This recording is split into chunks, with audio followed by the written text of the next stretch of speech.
Singkat saya ngomong ya, cerita yang kemarin ya. Kalau saya ceritain bisa nginep bapak di sini. Singkatnya apa? Beb, nanti pintu masuk ono beb, Grapura depan 15 menit hancur deh. Itu ngomongnya di kantor pokoknya. Nanti setelah itu beb, majelis taklimnya Habib ini tempat acara hall, camal pengajian. Ini 15 menit hancur nanti. Setelah ini beb, makam Mbak Priuk 15 menit hancur gitu.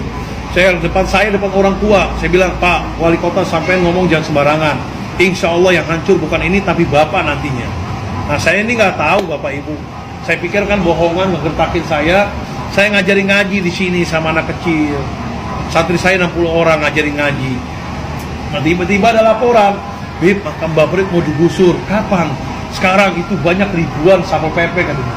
Itu Satpol PP ribuan Pak, jumlahnya ada 7.000 Satpol PP. Itu saya punya santri 60, anak kecil yang menang yang mana ini? Kalau Bapak punya durian sama ketimun diaduin, yang mejret adalah ketimunnya ya. Tapi pertolongan dari Allah Ta'ala.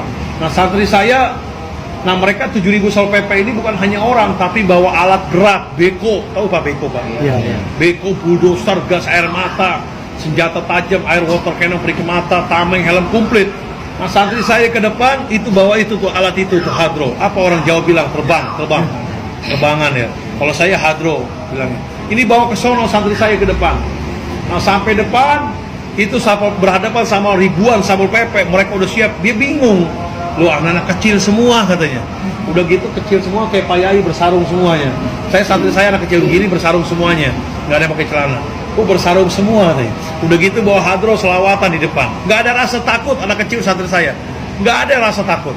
Nah, tiba-tiba ada komandan Satpol PP, saya lagi itu belum tahu namanya. Namanya sekarang udah tahu harian wajib. Itu badannya gagah bengis, mukanya serem. Itu bicaranya kasar, Pak. Bongkar, tidak ada makam wali-walian kata. Ya Allah, ya Rabb. Itu saya kaget terkejut, siapa yang mengatakan begitu? Itu kata anak kecil santri saya, komandan Satpol PP. Saya berdoa di depan, ya Allah, ya Rabb. Itu orang mengatakan begitu, ya Allah ya Rabb, berkat sir karomah Mbak Priuk, itu biar kena ajab ya Allah ya Rabb. Itu begitu saya doa ngaminin anak kecil, itu jatuh Pak. Itu jatuh nggak bangun-bangun. Saya lihatin nggak bangun-bangun, digotong sama pasukan Satpol PP, digotong, dibawa kemana saya nggak tahu, di ambulan. Itu saya berdoa lagi, ya Allah ya Rabb, jangan dikasih bahaya itu orang, jangan dikasih sehat, jangan dikasih sembuh, dan jangan dikasih mati dulu ya Allah ya Rabb. Sampai sekarang nih Bapak Ibu, komandan Satpol PP, kejadian 2010 sampai sekarang 2019, berarti udah 9 tahun. Sampai sekarang itu komandan Satpol PP itu masih hidup, tapi yang geletak di kasur, nggak bisa bangun, nggak bisa duduk. Nah itu badannya gede, gemuk, itu habis badannya kurus, kotoran beraknya di kasur, kencingnya di kasur, makan di kasur. Itu kasurnya penuh dengan kotoran, makan keluar lagi, udah loh. Itu keluarganya udah angkat tangan capek, manggil lah Kiai Ustadz wilayahnya, suruh bacain Yasin supaya biar cepat mati katanya. Tapi nggak mati-mati sampai sekarang. Panggil dokter, suntik mati. Yang keberapa bulan disuntik mati, nggak mati-mati. Akhirnya dimasukin ring yang harga 100 juta ke jantungnya. Itu ringnya itu keluar lagi.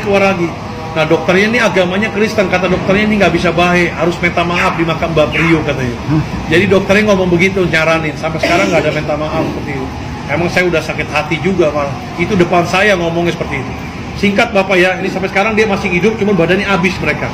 Nah yang megang beko nih, Satpol PP, itu begitu bergerak, mau ngancurin pintu masuk Grapura depan, tiba-tiba bekonya itu mati. Udah nggak tersentuh lagi nih, pintu masuk Grapura. Mati, tiba-tiba mesinnya meledak, keluarkan api, kebakar, dia kaget terkejut. Begitu ngeliat ke depan, itu supir bekonya ngeliat orang raksasa, pakai jubah putih-putih. Itu tingginya begitu dilihat 35 meter tingginya Bapak ini. Itu depan orang raksasa.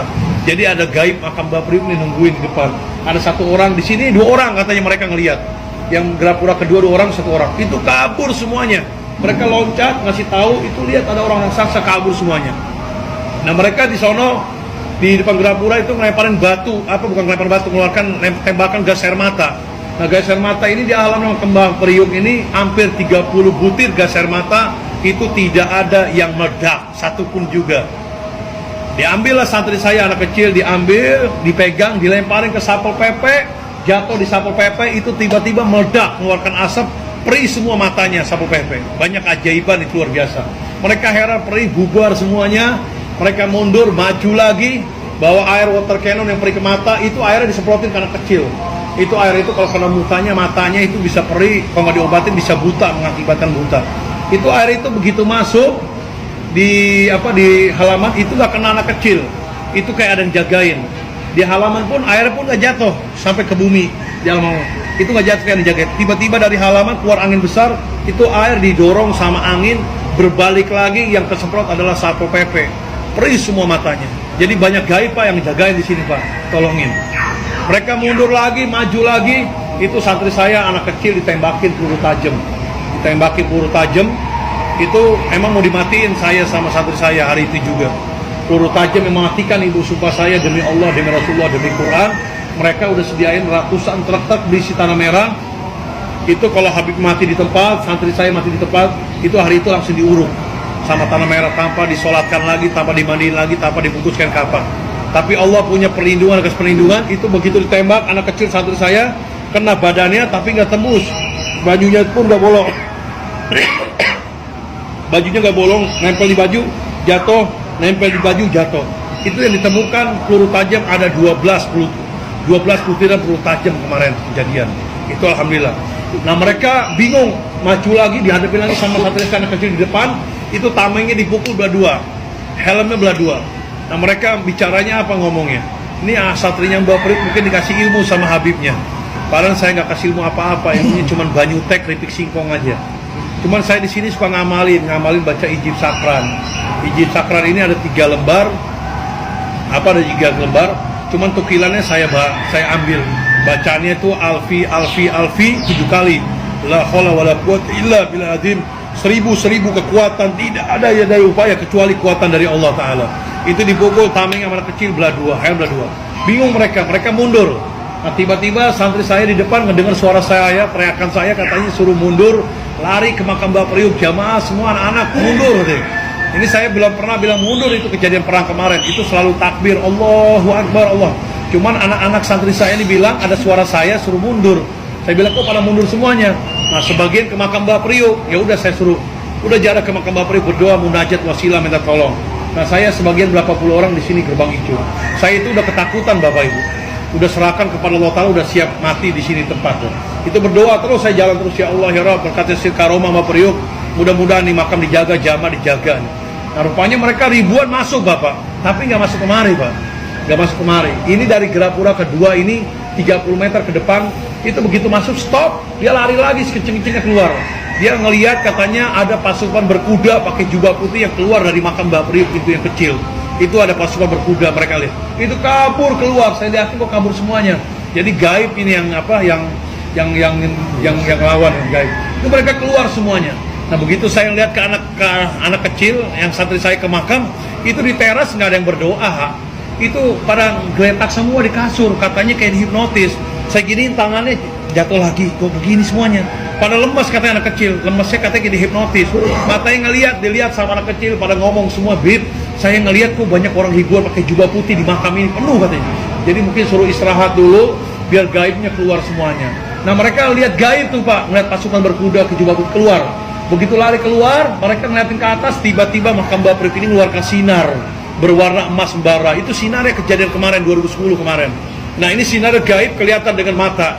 Ribuan ribuan Satpol PP, Polres yang agama Kristen pun ngelihat di depan sini. Saya pun ngelihat, jamaah semua ngelihat. Ini dipoto sama santri saya anak kecil. Itu sampai ke langit sinarnya berwarna emas. Sampai ke langit muncul ribuan burung di sinar itu. Ribuan burung itu ngedeketin mobil Satpol PP, tiba-tiba burungnya itu ngelemparin batu dari atas. Mereka ngelihat kok ada burung ngelemparin batu aneh, seperti burung ababil. Nah burungnya itu udah ngelemparin batu, itu turun ke bawah, plus hilang semuanya. Itu mobil kendaraan Satpol PP dari depan Gerapura sama mobil Brimob sampai ke jalan raya, kurang lebih hampir 300 kendaraan meledak semua, kebakar, tidak ada yang tersisa. Mobil water cannon, mobil beko kebakar semuanya.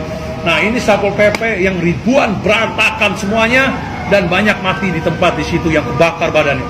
Itu berantakan, mereka menyelamatkan diri keluar. Begitu keluar ke jalan raya, itu ngelihat ribuan, ratusan ribu umat Nabi Muhammad penuh berbonjong-bonjong mau bela makam Mbak Priuk, nggak tahu datang dari mana, saya nggak tahu. Itu penuh. Kalau saya anak kecil semua di sini. Mereka masuk keluar ngeri, takutan masuk ke dalam. Begitu ke dalam itu harus